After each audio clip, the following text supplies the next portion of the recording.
For the main body of the clamp, I used a Simpson straight tie, which is available at a hardware store. It's used for tying lumber together. The other key ingredient is a nylon bolt, 2 washers, and a nylon wing nut. I cut that to length and then bent it into a U shape, then taking one part of the U and bending it over. So now you have a somewhat of an L shape. That bent over part is where the belt clip from the transmitter attaches. I added some soft Velcro, stick-on Velcro, to keep the transmitter from sliding around.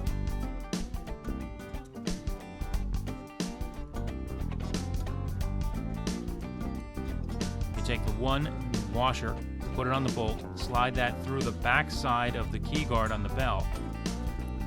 Put the other washer on, that sandwiches the brass from the key guard in between 2 pieces of nylon so it's not going to get scratched.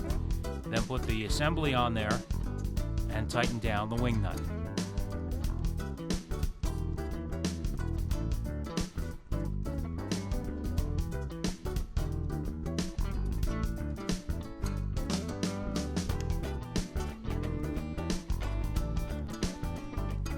Holds it nice and steady. Taking it off is just reversing the procedure.